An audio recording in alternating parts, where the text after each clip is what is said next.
Hey guys, it's Freezer here for the second post-commentated episode of Let's Play Snowboard Kids 2, which would be episode 7. I'm really sorry for all this post-commentated nonsense. It's a little bit embarrassing, but because I started recording in a new room, and that new room has new acoustics, and that new acoustics were causing audio problems, and I had to figure out how to best position my little microphone dealie to get the best effect. And as you can see here, I purchased the Speedboard Level 3, because I would like to take the Speedboard Level 3 with us into the next course, which we are going to do.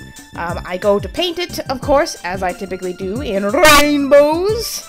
And there was a bit of confusion here in which I waffled about in the shop looking for more of those designs which I swear exist, but have not yet been able to find. And I guess I come to the conclusion that they are only available in New Game Plus, which is probably right. I have my Nintendo 64 plugged in, so I can play this game for you for realsies when I want to show off the stuff that does become available in New Game Plus. But I haven't actually gone and checked yet to see what those other designs are. Or if they do indeed exist, and if I'm not just making things up off the top of my head. I swear they exist, though. Anyway, now that we've done all of that and gotten all that rigmarole out of the way, we are going to go around in circles for a little bit while I talked about something pointless in the recording. Gonna go talk to Linda, and then finally leave so we can go to the next course. The next course after Starlight Highway is Haunted House. And as I mentioned way back in the early recordings of this, I was actually originally started recording this around Halloween time, so this course would have been very appropriate back then. But unfortunately, my idea to be prepared didn't pan out, so I ended up having to record most of it after Christmas anyway. And looky here, we have a brand new costume! This is the Halloween costume, and it is the other special costume. Every character has their own special, Halloween outfit, and Wendy is a cute little witch! Just like Wendy the Witch from Casper. Oh, look at me throwing out pop culture references everywhere. It was actually a pretty good Game Boy Color game based around Wendy. It was like Wendy every which way, with witch being spelled like, the magical kind of witch. And it was like a puzzle game where you flip things around, and I remember reading about it in Nintendo Power a long time ago. Anyway, Halloween night! Yeah, that was several months ago. Check out their cool costumes. We've got Jam as like a genie here, Slash as a pirate, and Nancy appears to be a kitty girl, which is kind of interesting because in the original Snowboard Kids, Nancy's like snowboard suit, or whatever you want to call it, actually had bunny ears and like a bunny tail on it. I'm not sure if Linda is supposed to be a butterfly or a fairy specifically. Her costume is all green, which could be like butterfly bug body, but she doesn't have antennas, so it could just be fairy. And her hair's all back, so I don't know. But of course, yeah, Wendy's a witch. She's got adorable little stars and sparkly pom-poms. Anyway, nobody wants to go into the haunted house because it's haunted! You would think Damien would be okay with this. See, he seems to be just fine with it. He's all cackling. He's, a demon. These ghosts are probably friends with him. He probably controls the malicious forces that haunt this place. So you would think this would be a good opportunity to race him, but no, he still doesn't appear in the race courses. But away we go! Now, this course is one of my more favorites in the game, and it introduces some new things. The first thing here is that it has more of those railings like we saw in Crazy Jungle that you can sort of shortcut across. You have to be very careful when taking the shortcut though, because if you fall, you land in lava. And as you can probably guess, landing in lava is not a good day. One thing that I do find slightly disappointing about this course is that there's a lot of these stretches sort of out in the open where there's not really a whole lot of decorations and cool things. But then you get to the segments inside the house, which are always cool and filled with things like these floating chairs and rats who steal your money. And giant purple collections of ghosts. Those are a bit strange. I mean, there are a couple good designs on it, but one of the reasons I love this is because here we have another shooting thing that will shoot, different shot types at you. Those shot types being ice shot types. And look, I got a rat so I can steal my money back. But as I was saying, there's a lot of neat decorations inside, and then some of the outside parts do have neat things, like these growling, glaring trees here, and lots of headstones, which appear to have frowny faces on them. But no, the reason I like this one is because A, it has a great atmosphere. I mean, Halloween is just awesome, and B, it has great music, which I will dub in, and unfortunately not so great hazards, like the hazard that I was talking about that introduces here is ghosts on the course, and if you pass through them, you do in fact get ghosted. They are really obnoxious and really hard to avoid, and basically just about everyone is going to get hit with them. Oh no, it looks like a dead end, and it looks like me getting panned. What is going to happen here? Are we going to go through the right light? No, we are going to go through more, as you can see by the fact that I decided to jump there. Mwahahaha. Trick! 30G. You're not doing so well here on this first lap. Unfortunately, I'm going to tell you right out here that I failed my first run through of this track. It was rather disappointing, in fact, and I think I might have thrown a little bit of tantrum going, why'd I come in blankety-blank place? Yeah, I deserve better than this. But don't worry, we get it on the second try, so warning you right now, this video is basically just me doing 2 run-throughs of this track. I also just noticed something on it that I never noticed before, which is that there's a little crow near the start there. How adorable. Also these pumpkin lanterns too. I don't know why all of these jack-o'-lanterns in this course have weird teeth. There's also growly faces on the walls, and here I take the other pathway aside from that shortcut. It is basically just a hallway filled with growly faces, and more of the ghosts. See, initially you would encounter the ghosts earlier in the course, but if you take the little shortcut going over the rails, and get panned again, how many times do we get panned in this? Jeez! Then you will avoid the ghosts. You will also not avoid a cute little witch going through in the background there. That is awesome. That actually kind of reminds me of Kirby 64. For those of you who have played that, which is probably a decent number of you. It seems like a lot of the YouTube Let's Play community, at the very least, tends to be more Nintendo-oriented, and although Kirby games don't get played, well, they do get played often, but Kirby 64, it seems, doesn't get as played as often as some of the other games. But the reason that reminds me of Kirby 64 is because in a lot of the backgrounds of Kirby 64, you see a cute little witch flying on by named, like, KK or something. And it's in the background of a lot of different levels, and it's considered an enemy, but you can never actually interact with it. But like, if you get the enemy cards at the end of the levels, which is something you can do in Kirby 64, then it will actually give it as an enemy. There's a couple other things that are given as enemies, but aren't actually enemies. Like, I think there's a butterfly that's like that too. I can't remember what the name of the butterfly is, but I managed to successfully skirt the ghost here, and we passed by a little passageway filled with money. That's like a shortcut of some kind. I've never been entirely sure how to get that shortcut too. Like the crazy jungle one that I talked about, that I didn't figure out. I just kind of looked at it again and realized, oh, it's just you have to go off to the left a little bit. It's not really a shortcut per se that gets there from somewhere else.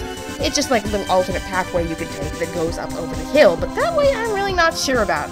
However, given this course, it is probably like an invisible wall or something, because, you know, there is that invisible wall where you fall down through the light and end up somewhere below the haunted house.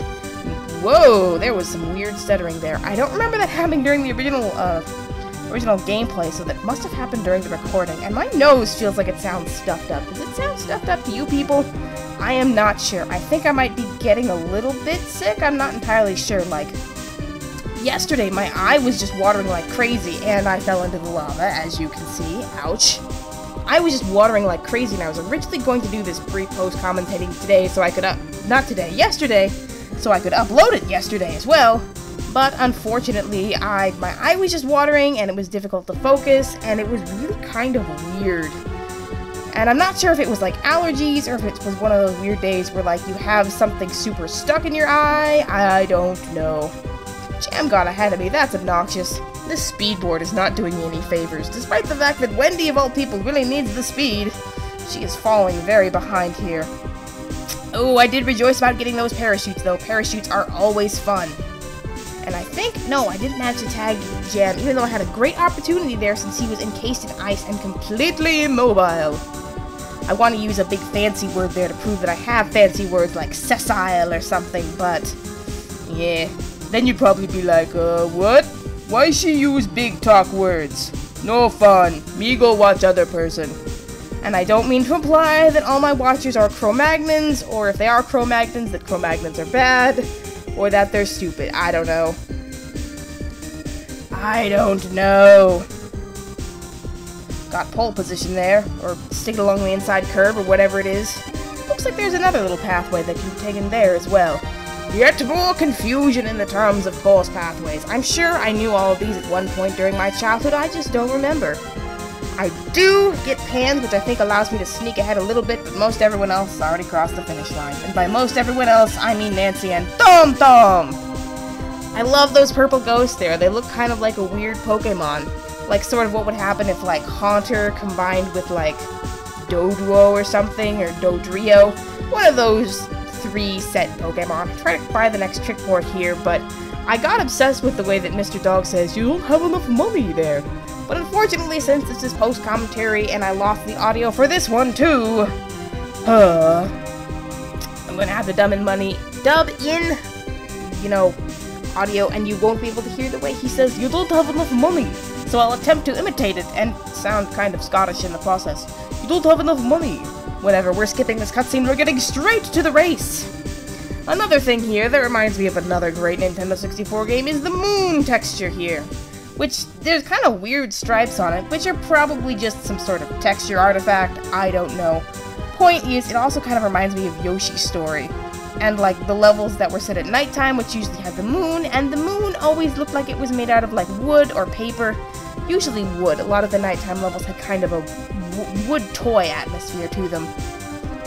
That's a kind of a weird thing thinking about that game. There were other levels that were set at night too. There were the snowy levels.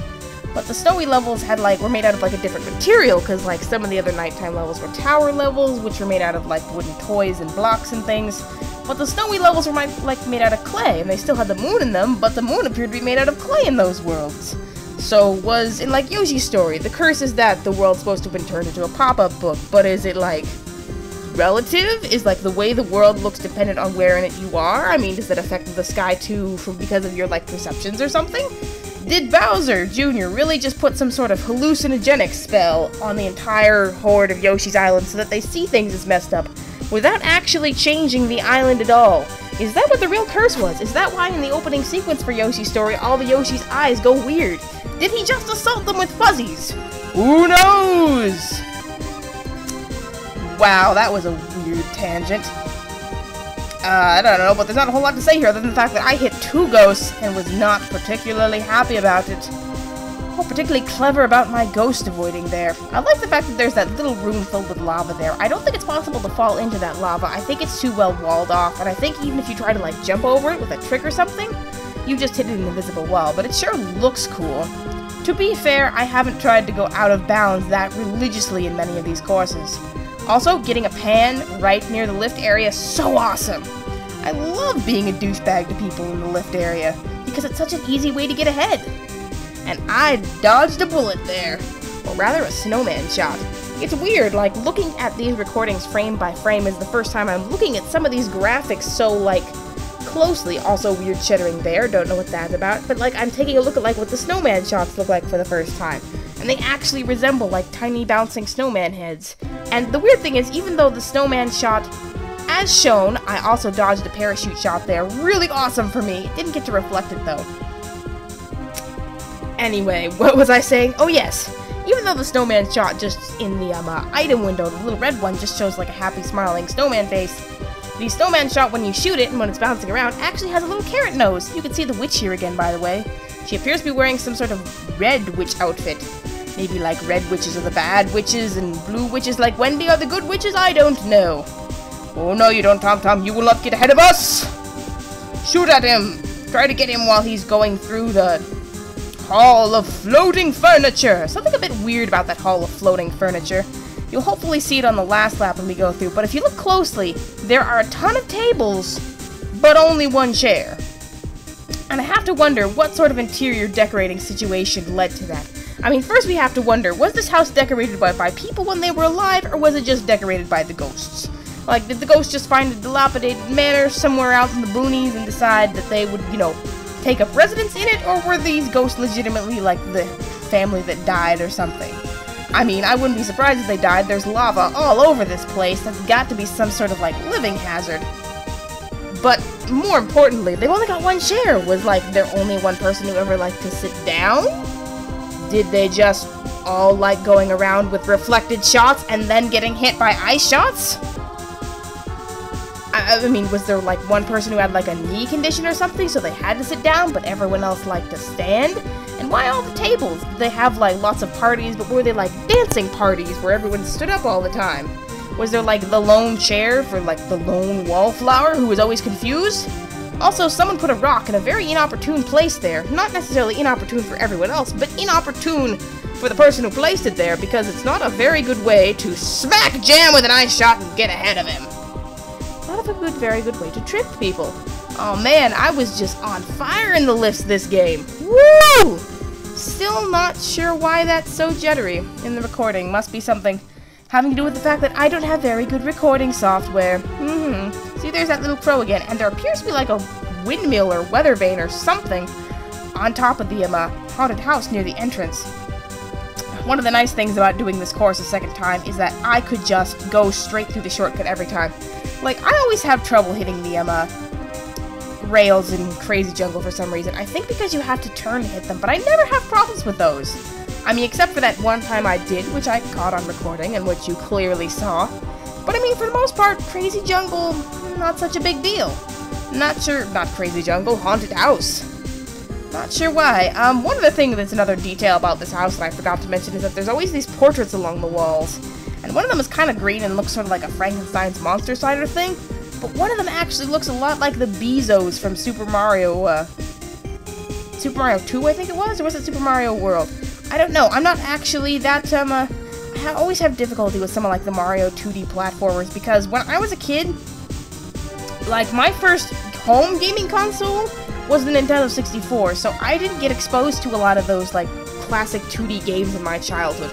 I did have a Game Boy, and I had a lot of Game Boy games, but that was things like Super Mario Land, so, like, when I think of Super Mario, I don't think of, like, oh, Dinosaur Island and, you know, 1, 2 and things. I think of, like, Chi-Land with the awesome music that was like,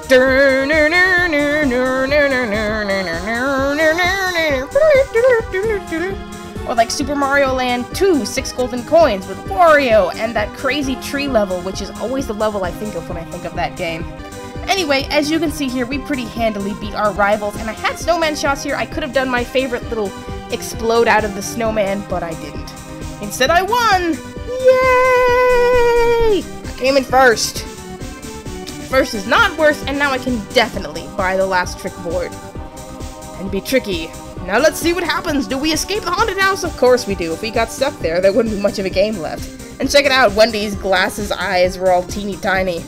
No, not Tom! We have to save him! Except he saved himself. We're all good. But there's a ton of ghosts. We saw what those did for us, so I'm going to lock them in there because I'm Wendy and I'm awesome. Yay! No more ghosts, you know, because it's not like ghosts can just pass through walls or anything. Let's all leave and go do something else. But wait a minute, is there something we forgot? Bwahaha. It's okay, Damien's a Demian. I'm sure he'll strike a, you know, bargain with his forces of hell to let him out of there. I mean, he can, you know, just teleportal through the ground. I'm sure he's got, you know, some way of getting out of there. I mean, he'll be back for the next thing. We go here to mess around in Wendy's internet because I wanted to show off something silly. The music that plays in the cutscene before Haunted House, you wanna know what it's called? Excuse me, you wanna know what it's called? Throbbing Scary. Not scary, but scary, as in the busy world of Richard. Not sure what Lowly Worm thinks about this. Anyway, enough of that. Bye guys, see y'all later.